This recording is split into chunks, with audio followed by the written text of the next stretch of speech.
La estrategia que ha seguido la doctora Claudia Sheinbaum es la adecuada, ignorar a quien no tiene mayor relevancia. En este caso, las decisiones que ha tomado la Corte pues no tienen relevancia porque es una ley constitucional. No pueden ir sobre esa ley, es cierto.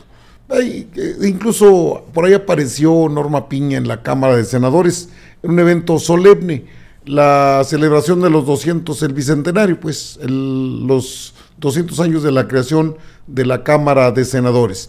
Sin embargo, vale la pena señalar que no hay ni siquiera un ápice de correr o de tomar en cuenta lo que está pasando al día de hoy. Norma Piña también anunció que todas las leyes que analizó Yasmín Esquivel Moza, Lenia Batres Guadarrama, pasan al ministro Alberto Pérez Dayán, uno de los más negros personajes que están en la Suprema Corte y que son considerados el poder tras el trono detrás de Norma Piña. ¿Sabe usted que desecharon las leyes que propuso Yasmín Esquivel Moza, principalmente la misma Loreto Ortiz Alf y Lenia Batres Guadarrama, respecto a que es improcedente que puedan modificar una ley vigente, porque es una ley constitucional, no es una reforma a la ley, eso ya pasó? Bueno, pues Norma Piña asigna al ministro Pérez Dayán elaborar proyectos sobre reforma judicial, deberá determinar su revisión. En la sesión de este lunes se analizaron las propuestas de las consultas turnadas a las ministras Yasmín Esquivel Moza y Lenia Batres Guadarrama. En ese contexto, la ministra Norma Piña asignó al ministro Alberto Pérez Dayán una de las controversias que interpusieron jueces y ministros contra la reforma judicial. El ministro tendrá que elaborar el proyecto de resolución y determinar si es procedente revisar la reforma o no. Este lunes el Pleno determinó la viabilidad de revisar, en su caso, revertir, matizar o detener la reforma al Poder Judicial de la Federación, que contempla la elección popular de magistrados y jueces, publicada el 15 de septiembre en el Diario Oficial de la Federación y que entró en vigor el 16 de septiembre. El jueves pasado, el máximo tribunal del país determinó traer la consulta presentada por jueces y magistrados para que los ministros analicen la constitucionalidad de la reforma. En la sesión de este lunes se analizaron las propuestas de las consultas turnadas a las ministras Yasmín Esquivel Moza y Lenia Batres Guadarrama. Sabemos lo que pasó y sabemos cómo se encuentra en estos momentos el tema, pues candente, sí, hay que decirlo, candente, de la Suprema Corte de Justicia. La presidenta de México ha sido consecuente, dice que no habrá juicios políticos. Sin embargo, el Poder Legislativo se está moviendo en otro sentido. Esto es lo que dijo hoy la presidenta. La elección de jueces, magistrados, ministros, magistradas, ministras, va.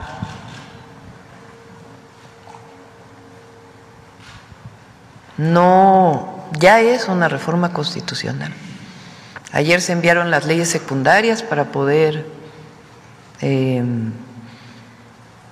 clarificar la reforma y que el sistema electoral tenga los elementos suficientes para poder llevar a cabo la elección. Entonces no tiene, ya lo dijo Diego Valadez, no hay, ya es constitucional. Entonces no hay pues ni amparos o análisis que 8 ministros puedan poner sobre la mesa para parar esa reforma. Entonces la elección va. Eso tiene que quedar claro porque fue la voluntad popular expresada en las urnas. Hay algunos que no les gusta, pero la mayoría del pueblo lo decidió. Bueno, esto es lo que así ha manifestado la presidenta de México, la doctora Claudia Sheinbaum. Bueno, ya conoce usted a Ciro, ¿no? Pero tuvo ahí a un contrapeso bastante fuerte, que siempre ha sido un contrapeso muy fuerte, Arturo Saldívar Lelo de la Rea, que les da una zapatería a los ministros que se meten en cuestiones que no les corresponden. Simplemente no hay materia, debieran desecharse por evidente improcedencia, pero eso lo rechazaron los ministros con la intentona de que sí pueden analizar. Incluso lo dijo Lainez Potisek, no, sí podemos y lo vamos a hacer. Bueno, aviéntense el tiro. Pero es algo de lo que Ciro dice, ¿y quién va a acatar? Nadie. ¿Y no les van a hacer caso? No les van a hacer caso. ¿En qué situación estamos, Arturo? ¿En qué situación hay suspensiones para que no se avance en tal 71 proceso? decía el Excelsior ayer. No era el 71, 72 el Excelsior. Era el Excelsior. Pues, Leticia Rodríguez. Ordenamientos al INE. Y a ver, vamos, no se están acatando. No, Arturo. es que está bien. No se están acatando. A ver, ¿dónde está el Estado de Derecho? Eso habría que preguntarle a los jueces y a las jueces que están haciendo esto. ¿Dónde está el Estado de Derecho, el pudor y la decencia? Ellos hacen la pregunta como jueces. ¿Dónde está la autoridad que hace efectiva? Ellos hacen pregunta como parte interesada que están en paro hace casi 2 meses. Pero eso sí, sus amparitos contra la reforma, todos los admiten. Sí, son ellos mismos.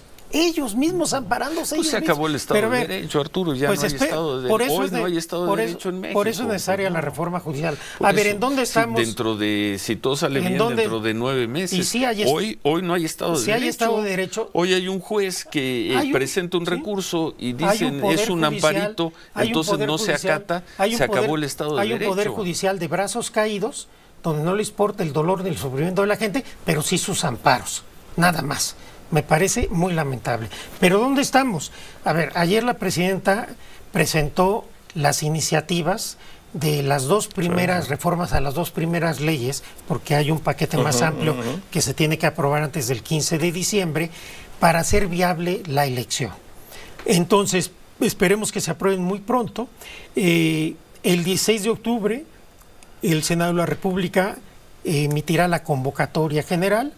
El 31 de octubre se instalarán los comités de evaluación y a partir de ahí seguirá todo el procedimiento para que el 5 de febrero sea la insaculación. Pero aquí, aunque a lo mejor nos desviemos un poco del tema, sí me parece que es muy importante resaltar. Empezamos este proceso el 5 de febrero con una iniciativa que establecía la atribución de los 3 poderes del Estado para designar candidatos que iban a la urna. Esto, debido al diálogo, a los foros, a todo lo que se hizo, se modificó en el dictamen. Y ahí resultó que se dieron los comités de evaluación.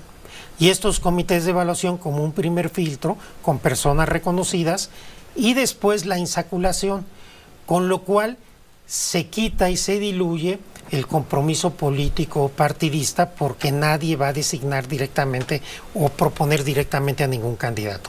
Pero en la propuesta de la iniciativa de ley es bien importante, porque todavía se fortalece esto más y se establece que los comités de evaluación tendrán que seguir estos pasos. Primero, comprobar los requisitos formales. Segundo, determinar la idoneidad desde el punto de vista de la honorabilidad, de la honestidad, de la trayectoria. Y en tercer lugar, los finalistas irán a comparecencias o entrevistas públicas. Esto se espera que, por ejemplo, el Ejecutivo se pueda transmitir en Canal 11, el Ejecutivo Canal del Congreso, Poder Judicial, Justicia TV. Arturo, y eso es pero importante. Yo insisto, porque se nos va a acabar el tiempo. ¿En dónde estamos hoy? Ahorita estamos en un proceso de ejecución de una reforma constitucional ordenada por el Poder Revisor de la Constitución, que es el constituyente y la voluntad del pueblo de México, y un Poder Judicial que todavía lamentablemente en su mayoría está pretendiendo resistirse y no acatar la voluntad del pueblo y pretender con recursos legaloides y con atribuyéndose facultades fuera de la Constitución para parar, por ejemplo, el amparo. No procede la suspensión contra una reforma constitucional, ni siquiera. Bueno, es que se ha dicho hasta la saciedad que es improcedente. Por parte de la doctora Claudia Sheinbaum ha habido hasta respeto. Si me apura tantito, hasta displicencia, bueno, pues están inconformes y tienen derecho a estar inconformes porque no les gusta. Y en un Estado de derecho democrático es así. La doctora Claudia Sheinbaum evitó que se llegara a los juicios políticos porque dijo son actos de provocación. Y fue una primera muestra de buena voluntad para que tomaran en cuenta que no hay ninguna acción. Pero creo que ya es bastante el tiempo que ha transcurrido y estos personajes no parecen entender el mensaje. Así lo dice Eduardo Andrade, constitucionalista, más allá de sus preferencias políticas, señala que sí puede haber una solución, pero la Corte no da el paso. rasgos, gestos de prudencia. La presidenta Claudia Sheinbaum dijo con toda claridad que no estaría dispuesta a apoyar o promover un juicio político contra los ministros o los miembros del Poder Judicial. Y eso es un signo de que no se trata de hacer crecer el conflicto. Ya hay una muestra de prudencia del lado del Ejecutivo, y lo que vemos es que no se ha tomado en cuenta también cómo se inició todo este problema, porque surge cuando el Poder Judicial de la Federación se percata de que una iniciativa que venía desde febrero de este año, que había sido presentada por el presidente y que ya señalaba la propuesta de que se eligiera popularmente a los miembros de este poder, cuando esa iniciativa está en el punto de análisis, ya con motivo de la elección que le dio la mayoría calificada a Morena y sus aliados, y con la posibilidad que recibió apoyo popular de que se quería esa mayoría calificada para realizar la reforma al Poder Judicial. En ese momento, el Poder Judicial reacciona con una respuesta política, por cierto, ilícita, hay que reconocerlo. Detener las labores del Poder Judicial no está permitido por la ley. Ese movimiento no tiene sustento legal de ningún tipo. Pero se lanzaron a una medida de carácter político porque el planteamiento, primero contra la iniciativa, no tenía razón de ser. La iniciativa era eso, una iniciativa, se iba a analizar por el Poder Legislativo. Pero, ¿qué hicieron los miembros del Poder Judicial? Lanzarse contra ella, contra esa iniciativa, mediante un paro, alegando algo que era político, no jurídico. Decir que se va a afectar la independencia del Poder Judicial si son electos sus miembros, porque desde ahí los va a dominar el Poder Ejecutivo, porque tiene el poder de influir en el comportamiento del partido de Morena y de sus aliados, y que ellos iban a apoderar del Poder Judicial. Esa es una conducta, un juicio de carácter político. Lo que puede pasar o lo que creen que podría ocurrir en el ámbito de la política, no del derecho, porque en el ámbito del derecho lo mismo es si un juez es electo en las urnas, como sucede en otros países, o su proceso de designación es de otro modo. Cada país puede decidir cómo organiza su poder judicial y todos sus poderes. Ese elemento no hay que perderlo de vista, porque también motivó situaciones más complejas, graves, como algo que se ha repetido pocas veces ahora, pero que fue muy delicado, que el movimiento en contra de la reforma constitucional condujera a la entrada violenta, la ocupación de un recinto legislativo del Senado de la República. Bueno, eso y más hemos visto en estos días. Ahora, sí, el Poder Judicial sigue empecinado en defender banderas que no son de ellos. Digo, los trabajadores no tienen nada que preocuparse, pero creo que es el momento de que se empiecen a preocupar, porque lo que dice Andrade, el abogado Eduardo Andrade, es cierto. ¿Cómo que no trabajan y les pagan? Lo que dice Arturo Saldívar está todavía peor.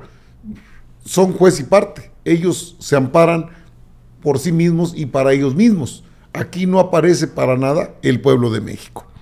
La situación es, sí, por parte de la presidenta de México, es moderada, es no caer en provocación, pero por el otro lado, pues parece que el Poder Legislativo sí podría empezar a movilizarse en esta situación que ya se presenta en el Poder Judicial. No le van a dar marcha atrás, están empecinados en una cuestión meramente política. Son ellos, en este caso, los que están moviendo a la oposición política del país, cuando debía ser al contrario. Pero son cosas que pasan en nuestro país.